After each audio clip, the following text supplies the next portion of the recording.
Hello बच्चों, good morning. कैसे हो आप सभी लोग। तो आपका एक बार फिर से हमारे YouTube channel the Growth Guru Maths academy में स्वागत है। और आज हम क्लास 10th सीबीएसई के बच्चों के लिए बोर्ड की प्रिपरेशन से रिलेटेड क्वेश्चंस का स्टार्टअप कर रहे हैं। आज 1 दिसंबर है और आज से हम उनके लिए इम्पॉर्टेंट टॉपिक क्लास 10th और क्लास 12th के बोर्ड में जो मैथ्स के एग्ज़ाम होंगे उनके लिए कुछ important question, important exercises, important concept, theorems जो भी होंगी उनको अब हम आज से अपलोड करना स्टार्ट करेंगे। तो आज हम अभी क्लास 10th में देखिए एक इम्पॉर्टेंट टॉपिक लेकर आए हैं, बेसिक प्रोपोर्शनैलिटी थ्योरम, बीपीटी, है ना, जिसको हम थेल्स थ्योरम भी बोलते हैं। बहुत इंपॉर्टेंट कॉन्सेप्ट है, बच्चों को बहुत डिफिकल्ट लगता है। क्लास 10th के बच्चों को खास कर से सबसे ज़्यादा डिफिकल्ट 2 चैप्टर लगते हैं, एक तो ट्राइंगल और एक सर्किल, है ना। तो उन दोनों चैप्टर्स को हम यहाँ पे उनके जो जो इम्पॉर्टेंट क्वेश्चन होंगे, इम्पॉर्टेंट थ्योरम्स होंगी, उनको यहाँ पे हम अपने चैनल पे अपलोड करेंगे, आपको सॉल्व कराएंगे। ठीक है, तो चलिए आइए करते हैं हम अपनी बीपीटी, बेसिक प्रोपोर्शनैलिटी थ्योरम। तो देखिए यहाँ लिखा है a line is drawn parallel to one side of a triangle. A line is drawn parallel to one side of a triangle. तो ये एक ट्राइंगल हो गया एबीसी, इसकी इस साइड के पैरेलल मैंने एक साइड पैरेलल खींच ली है डीई, बीसी के parallel. Intersecting the other 2 sides. अब देखिए इन दोनों के, इसके पैरेलल तो ये हो गई। अब ये जो पैरेलल लाइन है ये इन दोनों साइडों को 2 पॉइंट डी और ई पे काट रही है ना, कट कर रही है, इंटरसेक्टिंग। तब उन्होंने लिखा है कि एक ट्राइंगल अगर आपने इसको इसके पैरेलल अगर खींच दिया है, ड्रॉ कर दिया है, तो एडी अपॉन बीडी और एई अपॉन ईसी का जो रेशो है वो इक्वल होना चाहिए, है ना। तो देखिए यहां गिवन में भी मैंने ऐसे ही लिख लिया है, triangle ABC in which DE parallel BC. हमें प्रूव करना है AD upon DB, AD upon DB और एई के अपॉन में ई और सी, है ना। और देखिए हमने कुछ एक कंस्ट्रक्शन लिया है, यहां पे हमने ज्वाइन कर दिया है। एक तो ये डीई और बीई को ज्वाइन कर दिया है, डीसी और बीई को, और 2 परपेंडिकुलर ड्रॉ करे हैं हमने बच्चों, 2 परपेंडिकुलर। एक ई एफ परपेंडिकुलर किया है जिसको मैंने किस पे किया है, ए बी पे, और एक डीई परपेंडिकुलर किया है, वो किस पे किया है, ए सी पे, है ना। तो अब हम करते हैं इसको, यहाँ पे हम एक चीज और लिख देते हैं, ऐसे लिख देते हैं, ज्वाइन बीई एंड डीसी, इसको भी लिख देते हैं हमने। यहाँ पे हमने इसको ज्वाइन किया है, ठीक है। तो अब देखिए यहाँ पे हमें क्या चाहिए। सबसे पहले तो बच्चों समझिए, आपको इसमें ना 4 ट्राइंगल के एरिया चाहिए। सबसे पहले आप उनको निकाल लें, 4 ट्राइंगलों के एरिया। तो बहुत ध्यान से देखेंगे वो 4 ट्राइंगल कौन से होने वाले हैं, ध्यान से देखिएगा, है ना। तो एक तो देखिए मैं लिख रहा हूं area of triangle A D ई, बहुत ध्यान से देखिएगा, ए डी ई राइट एंगल ट्राइंगल के हिसाब से लगाएंगे 1/2 बेस इंटू हाइट, ठीक है, 1/2 बेस इंटू हाइट, 1/2। एक बार बेस ले लेते हैं किसको, ए बी को, है ना, ए डी को, सॉरी ए डी को, ए डी ई निकाल रहे हैं ना, ए डी, और परपेंडिकुलर ले लेते हैं किसको, ई एफ को। तो ये हो गया हमारा एक ट्राइंगल का एरिया, ठीक है। दूसरे का निकालिए, एरिया ऑफ ट्राइंगल। एक बार फिर से हम एडीई का ही एरिया निकालेंगे। तो बहुत से बच्चे सोचेंगे कि सर 2-2 बार एरिया निकाल के क्या होगा। हाँ होगा, देखिए इस बार अब हम बेस बदलेंगे। बेस हम लेंगे यहाँ पे अपना एई, और परपेंडिकुलर भी चेंज करेंगे हम, यहाँ पे वो ले लेंगे डीजी। तो देखिए ट्राइंगल तो सेम है, एडीई एडीई, लेकिन यहाँ पे इनके परपेंडिकुलर और इनके बेसेस जो हैं वो चेंज हो गए हैं, है ना। तो 2 एरिया ये हो गए आपके। अब तीसरा एरिया, एरिया ऑफ ट्राइंगल, अब हम निकालेंगे D B E, D B E. फिर से एक बार 1/2 बेस इंटू हाइट, 1/2। इस बार जो बेस होने वाला है वो क्या होगा बच्चों, वो आप पहले बताइए कि DBE का जब आप एरिया निकालेंगे DBE का, तो आपका जो बेस है वो क्या होने वाला है ना। अभी बच्चों को समझ आएगा कि DBE में कोई परपेंडिकुलर तो है ही नहीं, है ना। लेकिन ऐसा नहीं होता है। ये पूरा जो परपेंडिकुलर है ना, ये पूरा AB पर भी है, ये पूरा BD पर भी है, ये पूरा A से लेके B तक भी है।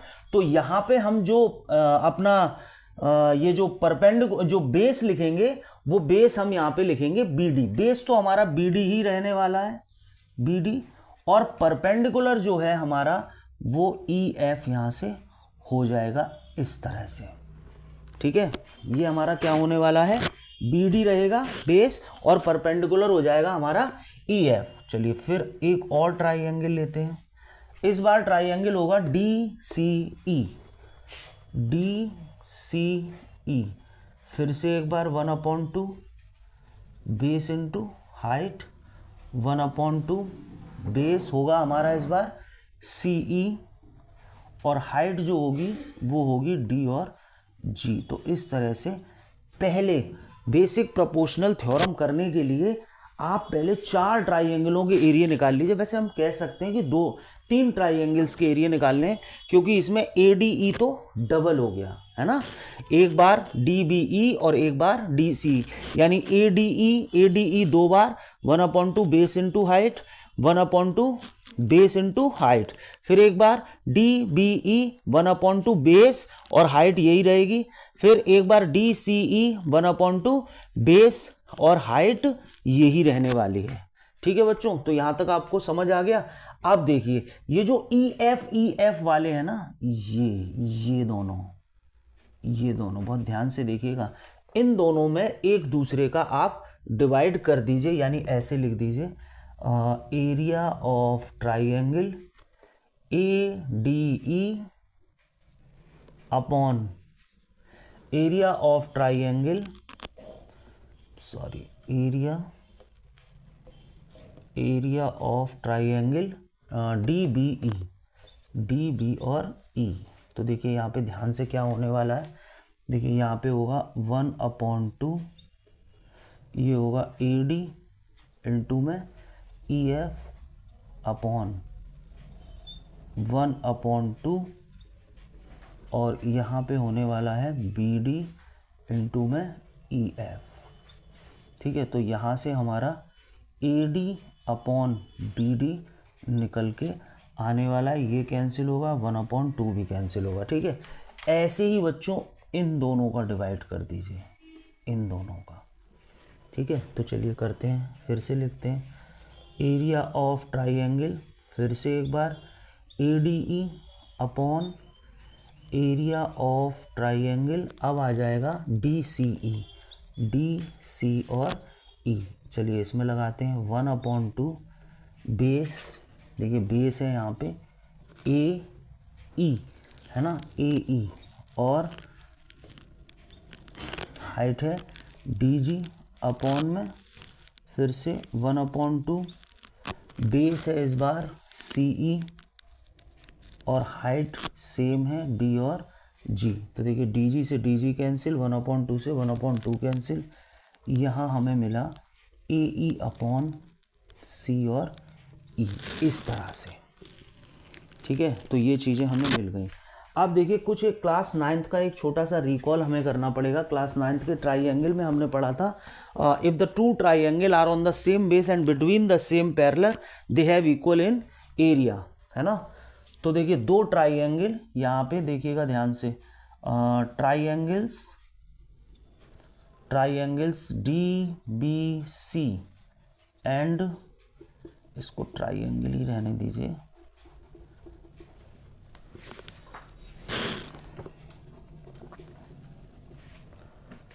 Triangle DBC and triangle DCE, DC और E are on the same base and between same parallel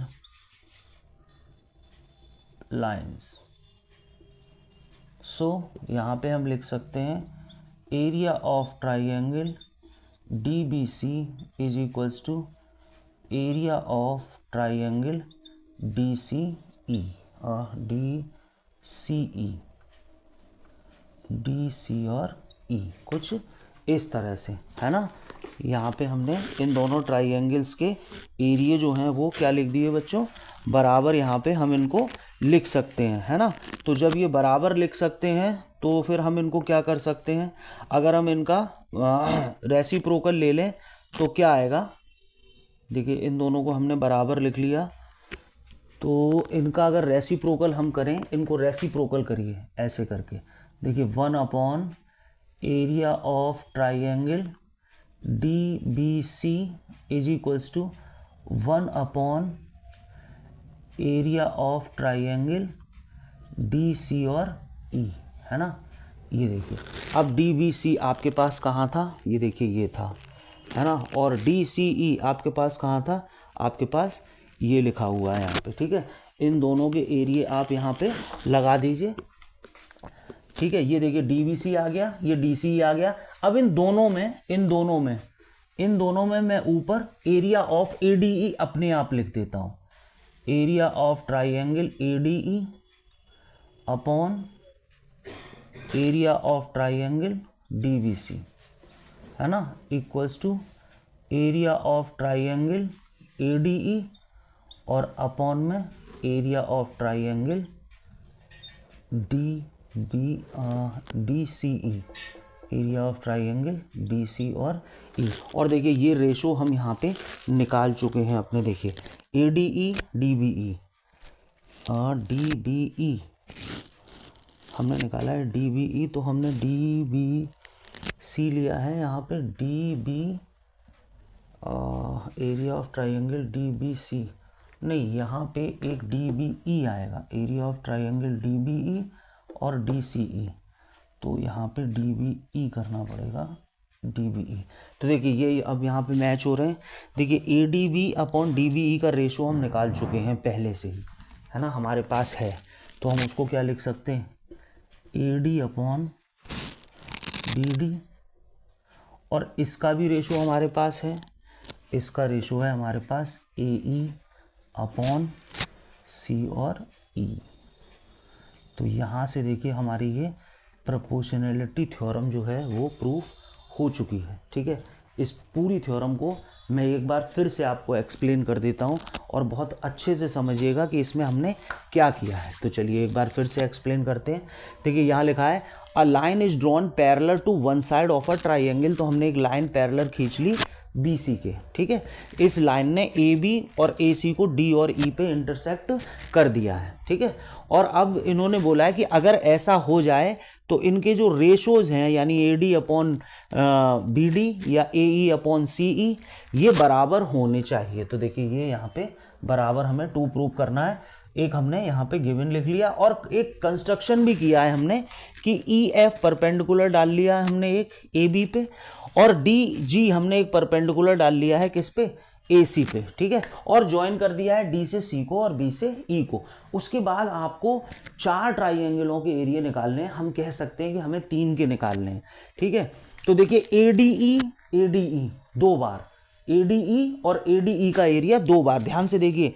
ADE एक राइट एंगल ट्राइंगल है, तो 1/2 बेस इंटू हाइट, ये देखिए base into height, base AD और हाइट EF। फिर से एक बार करिए, 1/2 बेस इंटू हाइट, तो देखिए कितना AE और हाइट कितनी हो गई DG। तो ये 2 ट्राइंगल, यानी ये जो ऊपर वाला पोर्शन है, इसके 2 बार आपको एरियाज लिखने होंगे, 1/2 base into height, 1/2 base into height, ठीक है। अब इसके जो यहाँ पे है एक ट्राइंगल इसका, यानी DBE का, देखिए DBE का 1/2, देखिए बेस तो BD होगा लेकिन हाइट EF ही रहने वाली है। तो देखिए बेस तो BD ही रहा और हाइट क्या हो गई EF। इसी तरह से DCE का निकालेंगे तो 1/2 बेस यही रहने वाला है CE और हाइट इसकी हो जाएगी डी जी। तो देखिए ये निकल आए हमारे 4। ठीक है, अब इसके बाद हमें क्या करना है बच्चों, इसके बाद हमें कुछ इसके हिसाब से चलना है। तो देखिए ए डी के अपॉन में डी बी आ रहा है और ए ई के अपॉन में ई सी आ रहा है। तो देखिए A D upon D B अगर हम देखें तो हमें ये मिल रहा है, ये देखिए। तो मैंने इन्हीं दोनों को अपॉन में लिख दिया, क्योंकि देखिए ई एफ यहाँ पे इक्वल मिल रहा है।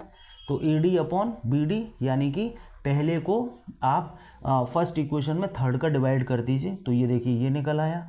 उसके बाद देखिए यहाँ पे ए ई अपॉन ई सी मिल रहा है, थोड़ा दिमाग से काम करिए। ए ई अपॉन ई सी मिल रहा है टू प्रूव में, वो कैसे आ सकता है, जब ए ई ऊपर होगा और ई सी नीचे होगा। तो ए ई ऊपर करिए, आप ए ई ऊपर करिए, ई सी नीचे करिए, तो ए ई यानी ये ट्राइंगल का एरिया ऊपर और इस ट्राइंगल का एरिया नीचे। ठीक है, तो ये यहाँ से ये रेशो यहाँ से निकल आए। उसके बाद ये आपको थोड़ा सा ध्यान रखना पड़ेगा, यहाँ तक की जो चीज़ है ये क्लास 9th का है, जिसमें था कि if two triangle are on the same base. तो देखिए ये ट्राइंगल और ये ट्राइंगल ये सेम बेस है, इनका बेस कौन सा है, D E, same base and between same parallel lines. तो ये डी ई और बी सी के पैरेलल भी है ना। ये वाला triangle D B E triangle D C E के बराबर होगा कब, जब इनका बेस यानी डी ई और ये दो पैरेलल लाइन के बीच में होंगे। तो देखिए यहाँ पे मैंने लिखा है are on the same base and between same parallel line. तो अगर ऐसा होगा तो इनके एरिया होंगे बराबर। ठीक है, अब देखिए बच्चों इन दोनों को हमने निकाल तो लिया, लेकिन इन दोनों को हम ऐसे ही बराबर नहीं लिख सकते, है ना। आपने कोई दो चीज़ें निकाली, आपने एक में x निकाला एक में y निकाला और आप x इक्वल्स टू वाई लिख सकते हैं, है आपके पास ये अथॉरिटी कि आप x इक्वल्स टू वाई को लिख दें, है ना, नहीं है ना। तो उसको हमें, ये तो हमने निकाल लिया, यहाँ से थोड़ा सा दिमाग लगाया, हमने देखा ए डी ऊपर बी डी नीचे, इसमें से कर लिया, ए ऊपर सी ई नीचे, तो उसको कर लिया।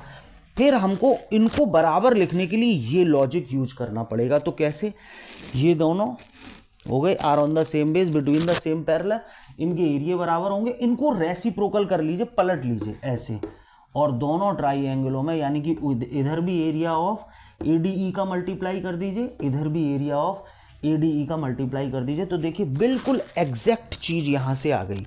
ये देखिए A D E D B E, A D E D B E, ठीक है, और ए डी ई और डी सी ई, तो ए डी ई और डी सी ई, ये यहाँ से एग्जैक्ट आ गया। अब हम इन दोनों को इक्वल में लिख सकते हैं, क्योंकि हमने ये वाला पूरा सेक्शन इस पूरे सेक्शन के इक्वल में यहाँ पे दिखा दिया है। ठीक है, तो इस तरह से आपको बेसिक प्रोपोर्शनल थ्योरम, और मैं आपको बता दूं कि बेसिक प्रोपोर्शनल थ्योरम लगभग तोड़ मरोड़ के हर साल कभी स्टेटमेंट लिख के आ जाती है, कभी किसी और फॉर्म में लिख के आ जाती है, लेकिन बीपीटी आती जरूर है एग्जाम में, है ना। सेक्शन सी में, सेक्शन डी में, इन दोनों में इसके आने के चांसेस बहुत ज़्यादा होते हैं। अच्छे मार्क्स की आती है और आपको कुछ ज़्यादा करना भी नहीं है इसमें, बस इसको अच्छे से समझना है और उसके बाद अपने सेल्फ प्रैक्टिस करनी है। ठीक है, मिलते हैं अपने अगले वीडियो में किसी नए टॉपिक के साथ, इंटरेस्टिंग देखेंगे कुछ और जिन बच्चों ने अभी तक वीडियो को लाइक, शेयर और सब्सक्राइब नहीं किया है, so please subscribe the Growth Guru Maths Academy, share and also like and press the bell icon for got all the notification. Thank you. कितने